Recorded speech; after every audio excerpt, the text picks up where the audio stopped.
Antes de ganar la Copa del Mundo, muchos le reprochaban a Messi que no corría ni la mitad que sus compañeros. ¿Qué pasa con Messi que no corre buena? ¡Caminaron la cancha! ¡No puede ser! Parece que no se esfuerza, pero en el momento exacto, en un rapto explosivo, corre más que nadie y te resuelve el partido. Messi va. Sigue Messi. Y si no, pregúntale a Guardiola. Sigue Messi. Mira, Julián. Nos han dicho que el esfuerzo es la clave del éxito, pero ¿cómo es posible que alguien que no se esfuerza sea el mejor del mundo? En este episodio vamos a descubrir juntos cuál es la pieza oculta que cambia el juego para alcanzar nuestras metas y construir nuestro futuro.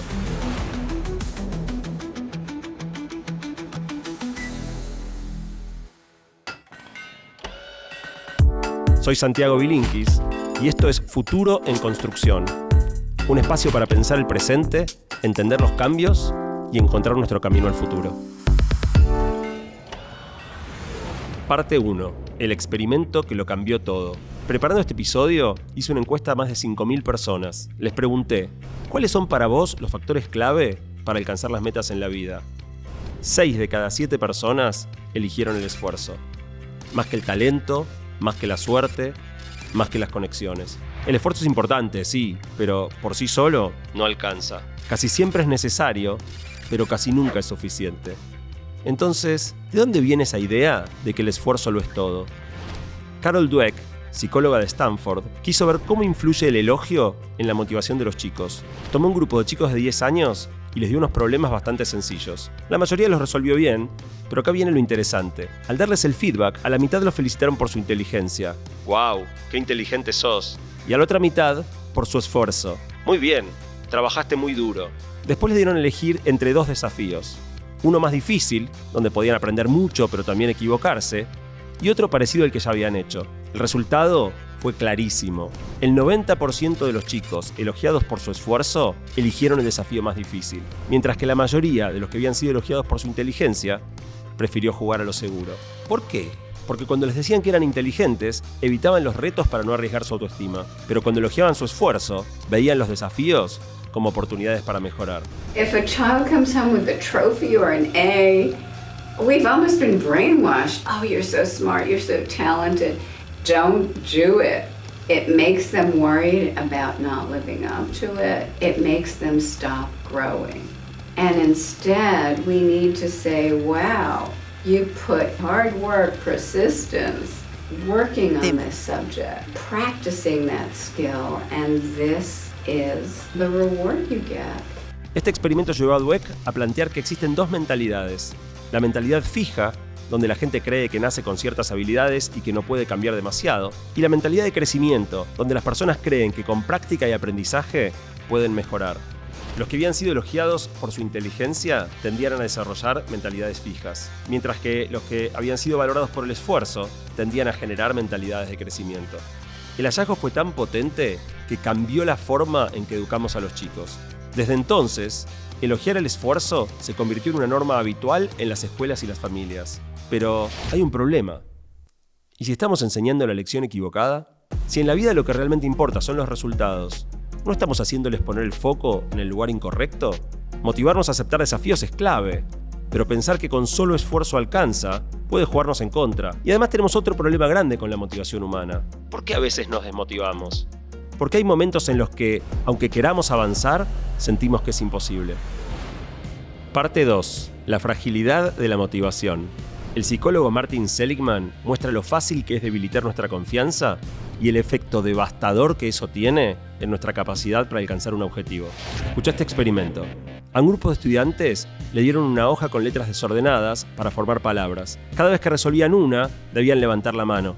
Pero acá estaba la trampa. No todos tenían el mismo ejercicio. A la mitad les dieron palabras fáciles como EMSA para formar mesa. Pero la otra mitad recibió combinaciones imposibles. No había ninguna palabra que se pudiera encontrar. ¿Cuál fue el resultado? Los del segundo grupo veían cómo los demás iban resolviendo palabras, mientras ellos no lograban nada. Se frustraban, se sentían incapaces, y después de fallar 3 veces seguidas, llegó la prueba real. Una palabra difícil, pero posible. Los que habían hecho los ejercicios fáciles la resolvieron enseguida. Pero la mayoría de los que se habían frustrado antes ni siquiera lo intentaron. Se habían convencido de que el ejercicio era demasiado difícil o que ellos no servían para eso. Seligman llamó a este fenómeno indefensión adquirida. Es un efecto poderoso y lo vemos reflejado todo el tiempo en diferentes ámbitos de la vida. Hoy en día se dice mucho que basta desear algo con fuerza o manifestarlo para que suceda. Pero la realidad es que esa idea es falsa. Igual que con el esfuerzo, creer que podemos lograr algo casi siempre es necesario, pero casi nunca es suficiente. En otras palabras, no hay pensamiento positivo que garantice el éxito. Pero la falta de confianza sí puede condenarte al fracaso. Por eso hay quienes piensan que las malas notas pueden dañar la autoestima de los estudiantes y debilitar su capacidad para aprender. Y ahí es donde aparece una idea peligrosa, que bajar la exigencia es la solución. Pero bajar la vara es una pésima idea, y ahora vamos a ver por qué. Parte 3. ¿Y entonces premiamos el resultado o el esfuerzo? Vivimos en un mundo resultadista. No importa si te quedaste hasta tarde en el trabajo, si tu tarea queda inconclusa o mal hecha.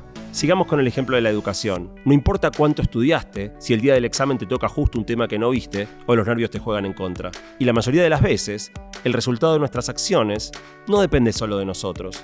Entonces, ¿es justo evaluar a alguien solo por el resultado, si no está del todo bajo su control? Impulsados por hallazgos científicos como los de Dweck y Seligman, en las últimas 2 décadas, la idea de premiar el esfuerzo en lugar del resultado creció con fuerza en el sistema educativo y en otros ámbitos.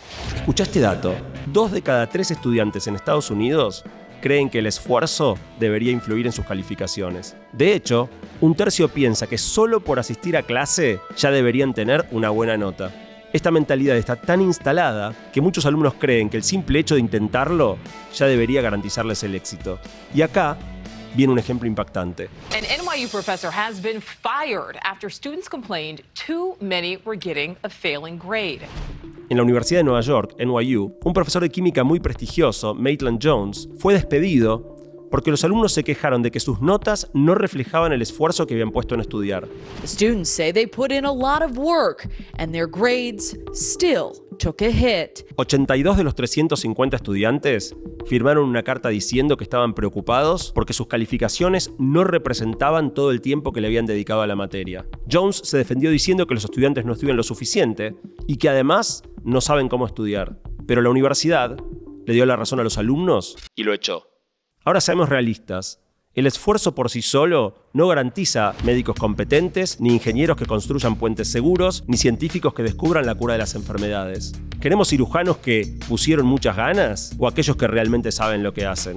¿Aceptaríamos pilotos que le pusieron empeño en la escuela de aviación, pero nunca pasaron los exámenes exigidos? Si el objetivo de un examen es prepararte para la vida, donde importan los resultados, entonces la nota no puede basarse solo en las horas de estudio, sino en lo que realmente aprendiste.